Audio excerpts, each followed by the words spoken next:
আমরা ভবঘুরের আজকের ছোট্ট ট্রিপে আছে নিমন্ত্রণ বাড়ি রক্ষা, সঙ্গে ফলের বাগানের দর্শন।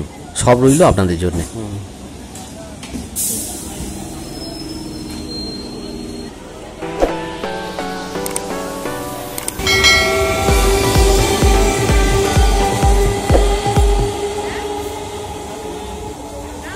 নমস্কার বন্ধুরা, ভবঘুরে চ্যানেলে আপনাদের সবাইকে স্বাগত। একটা নতুন ব্লগ নিয়ে এসেছি। আজকে আমি চলে এসেছি শিয়ালদা সাউথ সেকশন থেকে ট্রেন ধরে দক্ষিণ বারাসাত অর্থাৎ লক্ষ্মীকান্তপুর নামখানা সেকশানে দক্ষিণ বারাসাত স্টেশনে নেমেছি। আজকে আমরা একটা নিমন্ত্রণ বাড়ি অ্যাটেন্ড করতে এসেছি।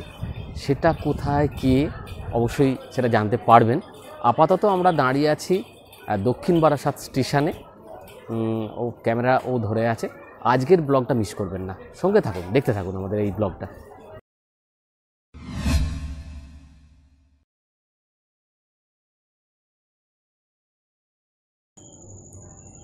সকাল সকাল দুজনে রেডি হয়ে চলে এসেছি স্টেশনে। এটা বালিহল স্টেশন। আমরা আপাতত যাব শিয়ালদা, সেখান থেকে ধরব অন্য ট্রেন। ডানকুনি থেকে শিয়ালদা যাওয়ার ঘন্টায় ঘন্টায় ট্রেন আছে। সকালের দিকে 1 ঘন্টা অন্তর এই ট্রেন, শিয়ালদাগামী ট্রেন পাওয়া যায়। তো আমরা এসে দাঁড়িয়েছি 7টার সময়। 7:15 ট্রেন ঢুকছে শিয়ালদাগামী। একই রবিবার সকাল সকাল রেডি হয়ে বেরিয়ে পড়াটাও বেশ টাফ ব্যাপার, তবুও আমরা দুজন বেরিয়ে পড়েছি। হ্যাঁ, আশা করছি ফাঁকা থাকবে ট্রেন। অন্যান্য দিন তো ওঠাই যায় না এই স্টেশন থেকে। বালিঘর থেকে নর্মালি এই 17 কিলোমিটার রাস্তা আধা ঘন্টা লাগা উচিত, কিন্তু প্রত্যেক দিনই ট্রেনটা 1 ঘন্টার উপর লাগিয়ে দেয়। যদিও আজকে সিগন্যালটা পেয়ে গেছে। আমরা শিয়ালদা ঢুকছি ইন টাইমে। 7:45 নাগাদ ট্রেন ঢুকছে শিয়ালদা স্টেশনে। এটা শিয়ালদার নর্থ স্টেশন বা মেন স্টেশন। আর আমরা এখান থেকে চলে যাব শিয়ালদা সাউথ সেকশানে। এটা Sealdah south section. Lakshmikantapur local ছাড়বে সকাল 8:15।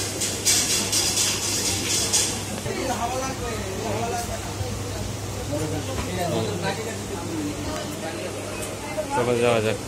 8:05 স্টেশন দক্ষিণ বারাসাত।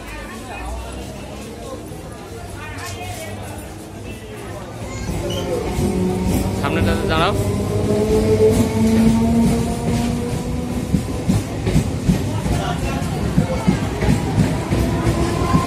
দক্ষিণ বারাসাত।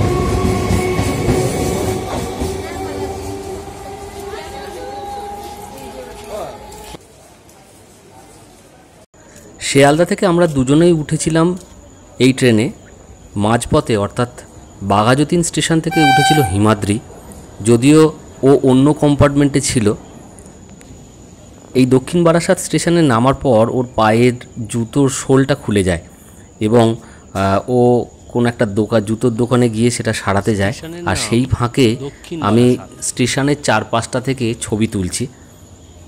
এটা হলো দক্ষিণ Barasat station. Sealdah south section থেকে লক্ষ্মীকান্তপুর লোকালে উঠলে জয়নগরের আগের স্টেশন হচ্ছে এই দক্ষিণ বারাসাত। এই যে ট্রেনটি আসছে, এটা আসছে লক্ষ্মীকান্তপুরের দিকে, যাবে শিয়ালদা। স্টেশনের পাশ দিয়ে আমরা চলেছি টোটো স্ট্যান্ডের দিকে, যেখান থেকে আমরা টোটো ধরব।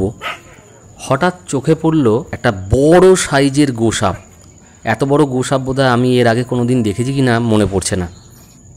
ক্যামেরা নিয়ে ছুটলাম তার পিছু পিছু, একটু ভালো করে দেখব বলে, কাছ থেকে দেখব বলে। কিন্তু সে জল থেকে কিছুতেই উঠল না ডাঙায়। আর দূর থেকে ক্যামেরা আমি খুব ভালো করে দেখাতেও পারলাম না। এটাই হলো ভ্যানো এবং টোটো স্ট্যান্ড। দক্ষিণ বারাসাত স্টেশনে নেমে বাঁ দিক দিয়ে চলে এলাম পিচ রাস্তার ধারে। এখান থেকে এই যে টোটোগুলো দেখতে পাচ্ছেন, এই টোটোতে করে আমরা চলেছি গোড়ের হাট। গোড়ের হাট যাব এই দিকে, এই রাস্তা ধরে। চলুন যাওয়া যাক গোড়ের হাট।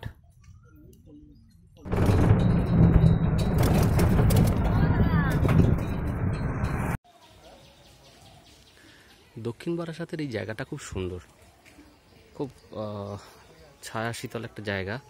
এই যে যাচ্ছে, আমরা চলেছি এখন আমার অফিস কলিগ প্রলয়, তার ছেলের অন্নপ্রাশনের বাড়িতে আমরা যাচ্ছি। দক্ষিণ 24 পরগনার গ্রাম ঘুরতে বেরিয়েছি আমরা। ওই যে আসছে প্রলয়, তারপরে এই তো প্রলয়ের বাড়িতে চলে এসেছি। চলো যাওয়া যাক।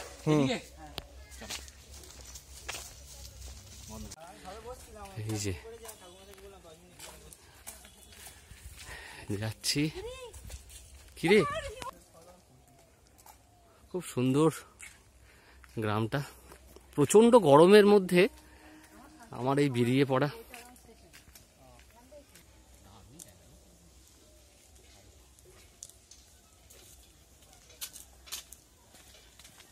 চল প্রলয়, কতদূর? পথে পড়লো গঙ্গা দেবীর মন্দির, মা গঙ্গার মন্দির ছোট্ট। এই মন্দির প্রসঙ্গে আপনাদের বলে রাখি, এই দক্ষিণ 24 পরগনার মধ্যে দিয়ে আদি গঙ্গা একটা সময় বয়ে যেত, কিন্তু সেটা আজ প্রায় অবলুপ্তির পথে। তার রেখাচিহ্ন দেখা যায় না, কিন্তু অতীতে এর ওপর দিয়েই একটা সময় বইতো আদি গঙ্গা। কথিত আছে সীমন্ত সদাগর আদিগঙ্গা পথে সিংহল যাত্রাকালে এই স্থানে সুন্দরবনের দেবতা বারা ঠাকুরের শতমূর্তি পুজো করেছিলেন বলে এই গ্রামের নাম বারাসাত হয়। প্রলয়ের ছেলের অন্নপ্রাশনে এসেছি আমরা। ওদের বাড়ির সামনেটাতে এখন ছোট্ট করে একটা গ্যাদারিং হয়েছে। দক্ষিণ বারাসাতে আমরা এসেছি প্রলয়ের ছেলের অন্নপ্রাশনে। এই যে একটা সাজানোর জায়গা করা হয়েছে, আর এই যে এসেছে তিয়াশা, অভিষেক, হিমাদ্রি আর বৌদি। অনিমেষের সঙ্গে দেখা হয়ে গেল।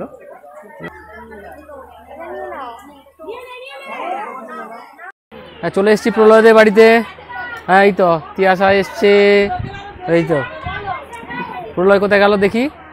প্রকৃতিতে প্রচণ্ড গরম, কিন্তু এখানে একটা আনন্দের আবহাওয়া, ভাল লাগছে। এই তো যার জন্মদিনে এসছি, এই সেই ঘুমিয়ে আছে। আমাদের অফিসের পিকনিকে উপাসনা ঘাটে রান্না করেছিল প্রলয়ের ভাইরা ভাই বাপ্পা। তার অসাধারণ রান্নার স্বাদ এখনও মুখে লেগে আছে। এখানে এই অনুষ্ঠান বাড়িতেও সে রান্না করছে। দ্বীপ্রাহরিক খাওয়া দাওয়ার জায়গাটি বেশ সুন্দর। এই তো অন্নপ্রাশন বাড়িতে খাওয়া দাওয়া আমাদের প্রায় শেষ পাতে চলছে। ঠিক আছে, খাওয়া দাওয়া কেমন হলো? ভালো, খুব ভালো, খুব ভালো, খুব ভালো, খুব ভালো। এই তো প্রলয় আছে। প্রলয়, থ্যাংক ইউ। হ্যাঁ, সবাই আসার জন্য থ্যাংক ইউ। এই যে এর অন্নপ্রাশনেই আমরা এসেছি। ঠিক আছে, এখানে এসে যেটা হলো সেটা আর একজনের সাথে দেখা হয়ে গেল। সেটা হচ্ছে আমারই এক সময়ের অফিস কলিগ, আমার ভাতৃসম শুভজিৎ। শুভজিৎকে অচেনা কিছু না, শুভজিতের মামার বাড়ি আমরা গিয়েছিলাম কৈখালিতে। তো সেই ভিডিওতে আপনারা শুভজিৎকে দেখতে পাবেন। আর তাছাড়া শুভজিৎ আমার অনেক ভিডিওতেই আছে, বেশ কয়েকটা ভিডিওতেই আছে। ওর বাড়ি এই দক্ষিণ বারাসাতে, নেমে আসতে হয়। তো সেখানে এই প্রলয়ের ছেলের অন্নপ্রাশন উপলক্ষে এসে হঠাৎ করে ওর সঙ্গে দেখা হয়ে গেল এবং ওদের বাড়িতে চলে এলাম। শুভজিৎ, ভালো আছিস তো? আচ্ছা, তোর বাড়িতে চলে এলাম আমরা। আমার ভালো লাগছে যে তোর মামার বাড়িতে আমার এনজয় করেছি, বুঝলি? একদম, মামার বাড়িতে তো একদম নদীর ধারে। আর তোমরাও আমাদের বাড়ি এলে হঠাৎ করে একটা মানে টাইম ঠিক করে একদম। খাওয়া দাওয়ার পরে একটু এদিক ওদিক ঘুরে বেড়ানোর ইচ্ছা জাগলো মনে। চারদিকটা ঘুরবো বলে যখন বেরিয়েছি দেখলাম কি সুন্দর ছায়া এই জায়গাটা। হ্যাঁ, ওই যে লেখা আছে রায়নগর প্রাথমিক বিদ্যালয়। রেলপথ দিয়ে আসার সময় বারুইপুরের পর দেখতে পেলাম বাগান, বিরাট বড় বড় পেয়ারা বাগান, জামরুল লিচুতে ভর্তি বাগান। মনের ভেতর ইচ্ছা ছিল যে এরকম একটা বাগানে যদি আজকে ঢুকতে পারা যায়। দেখা যাক, এখানেও সেই বাগান আছে। এই দক্ষিণ বারাসাতের এই জায়গাটাতে এসে, জয়নগরের এই জায়গাটাতে এসে একটা পেয়ারা বাগান দেখতে পেয়েছি। এই যে পেয়ারা বাগানটা, এর ভেতর আমরা ঢুকবো, যাই দেখি।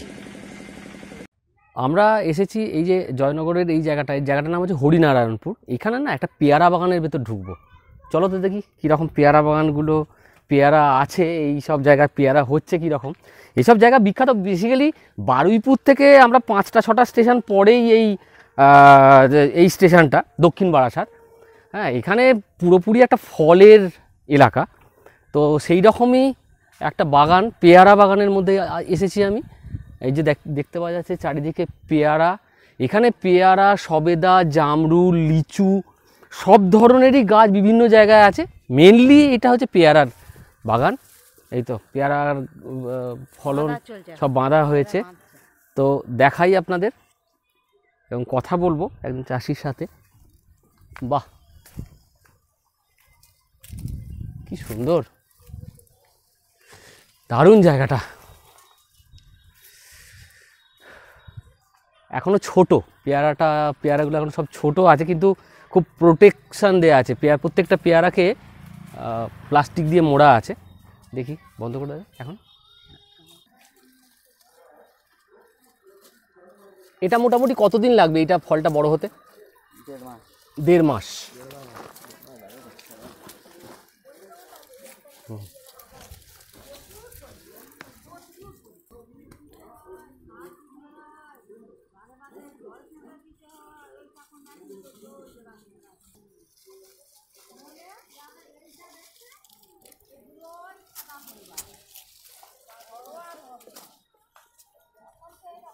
আমি একটা পেয়ারা বাগানে আছি।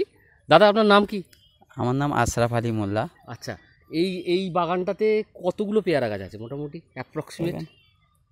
আপনার 60টার মতো আছে। 60টার মতো আছে। তো সবে বোধহয় পেয়ারা ছোট এই সময়, হ্যাঁ, বড় হচ্ছে ক্রমশ। আপনাদের বাজারটা কোথায় মেনলি আমাদের এখানে সূর্যপুর বাজার আছে, তারপর আমাদের এখানে আছে যোগদিয়াতে আছে। আচ্ছা। আর সব থেকে কাছে আমাদের এখানে একটা দোকান ধরা আছে, সেটা আমার দাদা আছে। আচ্ছা। দাদা ওটা ডিল করে। এখানে একটা দোকান আছে, ফলের দোকান, সেখানে বেশি পেয়ারা ওখানে চলে যায়। এবারে ওর থেকে বেশি হলে তখন আমরা যোগদিয়া বা সূর্যপুর দিয়ে দিই। বছরে কতবার ফল হয় এই সময়? তো এটা 12 মাসের ফল, 12 মাসেই হয়। 12 মাসেই হয়, কিন্তু এর মধ্যে আপনার একটা সিজন আছে যেটা বর্ষার সিজন, ওটা ফল সব সময়ই হয়। এর পরে যদি ফল নিতে চায় তাহলে আপনার এর উপর সার মশলা দিতে হবে, ডালে কাজ আছে, প্রচুর কাজ আছে। এই গাছগুলো কি অনেক পুরনো গাছ? প্রত্যেক বছর বসাতে হয় নাকি? না, ডাল ছাড়তে হয়। ডাল ছাড়তে হয়। হ্যাঁ, তো আমি বেশি কিছু জানি না, আমার দাদাই সব কিছু জানে। আচ্ছা। তো মেনলি এবছর আমার দাদা আমার হাতে হ্যান্ড ওভার করেছে দেখার জন্যে। আচ্ছা। তো আমি দেখছি। আচ্ছা। একা পেরে ওটাও যায় না, যা ঘর। আপনি যে আমাকে ফলটা দেখাচ্ছেন, এইটার কি রকম দাম? এটা আপাতত মার্কেট মূল্য আছে 6 টাকা, 5 টাকা 6 টাকা আছে এখন। আচ্ছা আচ্ছা। আরও 1 মাস আগে এর দাম ছিল 10 টাকা। 10 টাকা, গুড। এখন এটা 5 টাকা 6 টাকা আছে। ঠিক। আমরা ফলের বাগানটা ঘুরে দেখি, আর এইরকম একটা বাগানে ঢুকতে দেওয়ার জন্য আপনাকে অনেক ধন্যবাদ। আমার ভালো লাগলো। বেসিক্যালি কী হয়, আমরা তো এইগুলো দেখতে পাই না, আমরা বুঝতে পারি না যে ফলের বাগানটা ঠিক কীরকম। পেয়ারা বাগান বারবারই ভাবি বারুইপুরের পেয়ারা, আরে বাবা, বারুইপুরে তো শুধু হয় না, তার চারপাশের অঞ্চলগুলো এর সাথে যুক্ত। অ্যাকচুয়ালি নামটাই এখানে শহর বলতে বারুইপুর শহরটাই মেন আমাদের এখানে। চাষি কিন্তু এই সব জায়গায়, হ্যাঁ, এখান থেকে সব মাল ওখানে দেয়। আর আপনার পেয়ারা ছাড়া অন্য কোনো ফলের গাছ এখানে কি আছে? ফল 2-1টা বাড়িতে খাওয়ার জন্য আছে, যেমন জামরুল গাছ আছে, এখানে আম আছে, নোড় গাছ আছে, একটা টক ফল ছোট। আচ্ছা। হ্যাঁ, আচ্ছা। এই তো 2-1টা আছে এইরকম। আচ্ছা। আর 2-4টে সব আমরা লেবু গাছ আর লিচু গাছ বসিয়েছি, এটা সব বাচ্চা।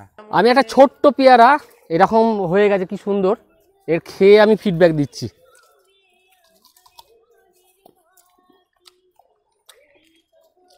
ভাবা যায় না, এত সুন্দর মিষ্টি এইটুকু পেয়ারা। এই ভিডিওটা সবটা কমপ্লিট করবেন, দেখবেন আপনারা। খাজা পেয়ারা সমানে চিবিয়ে যাচ্ছে। পেয়ারা বাগানের দৃশ্য আমাকে মোহিত করে দিয়েছে।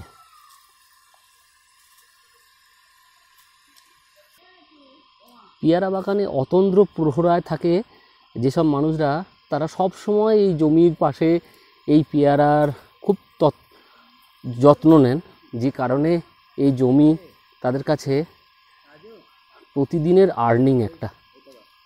গুড। হ্যাঁ এই তো ছোট ছোট গাছে ফল ধরেছে। আরে বাপ রে, এটা জামরুল গাছটা তোমাকে কাছ থেকে না দেখালে বুঝতে পারবে না। এই দেখো এই দেখো এই দেখো, ও হো হো হো, বিউটিফুল বিউটিফুল। প্লাস্টিক ভর্তি হয়ে গেছে, বড় বড় সব জামরুল। এইগুলো দেখবো বলে এই গরমের মধ্যেও, হ্যাঁ খুব সুন্দর। হ্যাঁ, তবে প্রত্যেকটা গাছের খুব সুন্দরভাবে যত্ন নিতে হবে, সুন্দর করে যত্ন নিতে হবে। প্রত্যেকটাতে প্লাস্টিক বাঁধতে হবে। এই কাজগুলো না করলে তো হবে না। আর যারা এই ফল নিয়ে সদা ব্যস্ত এইসব মানুষদের, তাদের কাজ দেখতে দেখতে আমার বেশ সময়টা কেটে যাচ্ছে ভালোই।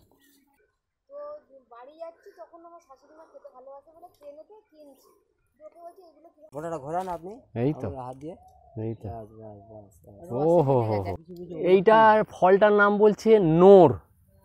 নোর একটু জুম করি, আর একটু জুম করি, এই হচ্ছে ফলগুলো নোর।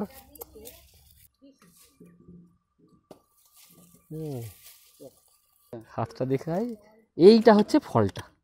আচ্ছা নাও তো, নাও নাও একটুখানি। নোর ফল,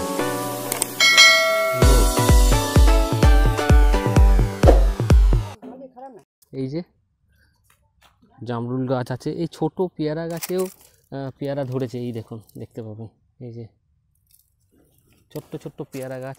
এই দেখুন এইটুকু গাছ কি সুন্দর পেয়ারা ধরেছে, দেখতে পেয়েছেন? এরকম গাছ এখানে এই জায়গাটাতে প্রচুর আছে। আজকের এই ভিডিওটা আপনাদের কেমন লাগলো, আমার এই ট্যুর আপনাদের কেমন লাগলো, অবশ্যই সেটা আপনারা আমাদেরকে জানাবেন। আর আমাদের ভবঘুরের ভিডিও, এই রকম অফবিট বেরিয়ে পড়ার ভিডিওগুলো অবশ্যই সেটা দেখবেন। আর আজকের ভিডিওটা এখানেই শেষ করছি। ভালো থাকবেন, সুস্থ থাকবেন, নমস্কার।